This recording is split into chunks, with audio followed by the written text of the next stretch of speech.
देखिए 5 नंबर है। 5 नंबर में है सेम उसी प्रकार का बात है कि एक निर्माण कंपनी ने लागत लेखे द्वारा प्रकट किया गया लाभ 7200 है, ठीक है, जबकि वित्तीय लेखों द्वारा प्रकट किया गया लाभ 5900 है। तो निम्नलिखित मद लागत लेखों में नहीं लिखे गए हैं, ठीक है। अब यहाँ पर आपको स्पष्ट क्लियर कर दिया है कि निम्नलिखित मद कॉस्ट बुक में नहीं लिखा गया है। जितना भी मद है वो नहीं लिखा गया है। क्या सब है देखिए। तो नगद कटौती 750। तो खैर यहां पर हम पहले लिख लेते हैं profit as per cost book. Profit as per cost book कितना रुपया प्रॉफिट है इसका? 7200। ठीक है। अब हम यहां पर आइटम और कॉस्ट बुक में है कि नहीं सब लिखते चलते हैं। Discount, cash discount allowed. अब देखिए cash discount allowed cost book में नहीं है 750, कॉस्ट बुक में नहीं है, लेकिन इसमें है। ये खर्चा का आइटम है। अगर ये आमदनी का आइटम रहता तो कम को जोड़ो, लेकिन खर्चा का आइटम है, कम को कम करो। तो हम लेस में लिखेंगे 1 नंबर पॉइंट। क्या?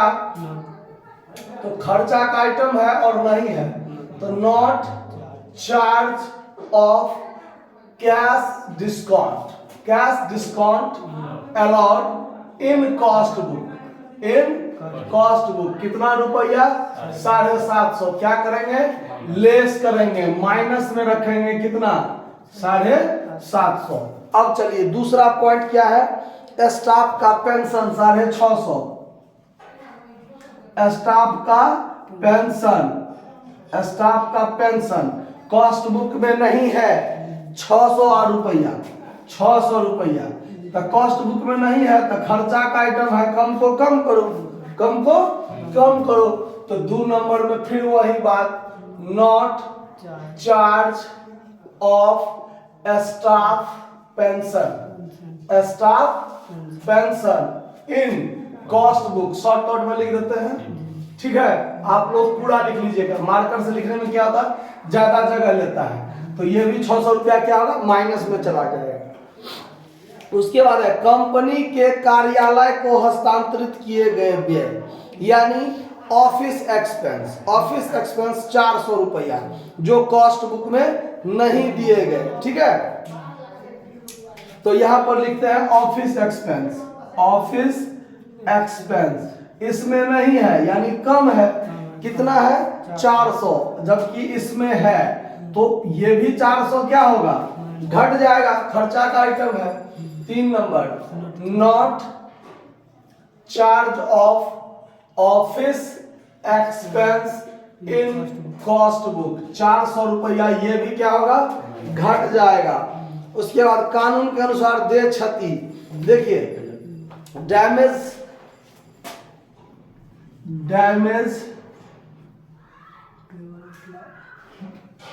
डैमेज एक्सपेंस, ठीक है, एज पर लॉ कितना? इसमें नहीं है और उसमें दिया गया है 1000। देखिए फाइनेंशियल बुक में है लेकिन कॉस्ट बुक में नहीं है, तो खर्चा का आइटम है, तो ये भी घटेगा। तो लिखेंगे 4 में, not charge of damage expense in cost book. कितना रुपया? 1000। वही चीज यहाँ होगा, लिख लीजिएगा, बड़ा मार्कर बचा लेते हैं हम। चलिए उसके बाद देखिए इंटरेस्ट ऑन इन्वेस्टमेंट 500। ये देखिए इंटरेस्ट ऑन इन्वेस्टमेंट कितना रुपया है?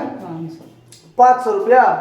500 रुपया। अब देखिए ये है आमदनी का आइटम, ये क्या है?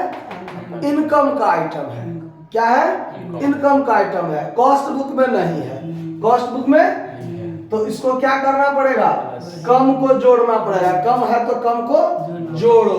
तो 5 नंबर पॉइंट में होगा कि नॉट। अब यहां पर इसके लिए रिकॉर्डेड शब्द का प्रयोग करेंगे, तो not recorded of interest on investment in cost book, in cost book कितना रुपया? 500। ये प्लस में होगा, किस में होगा? उसके बाद स्टोर्स एडजस्टमेंट 200, स्टोर एडजस्टमेंट 200। देखिए स्टोर एडजस्टमेंट क्रेडिट, ठीक है, इसमें नहीं है कितना? 200, तो ये भी जोड़ना पड़ेगा क्योंकि ये आमदनी का आइटम है और कॉस्ट बुक में नहीं है, तो नहीं है तो क्या करना है? जोड़ना है। तो इसको जोड़ेंगे, not recorded of store adjustment credit in cost book कितना? 200 जोड़ देंगे। उसके बाद कैजुअल इनकम, आकस्मिक आय, आय का आइटम तो वैसे भी कॉस्ट बुक में लिखाता नहीं है, तो casual income, casual income cost book में नहीं है, कितना? 400 रुपया, 400। और ये आमदनी का आइटम है, इसको भी क्या करना पड़ेगा? जोड़ना पड़ेगा। Not recorded of casual income in cost book कितना? 400। इसको भी क्या करना पड़ेगा? जोड़ना पड़ेगा। लॉस बाय हानि, लॉस बाय यानी फायर, आग से हानि देखिए उल्टा पुल्टा बजा जाता है।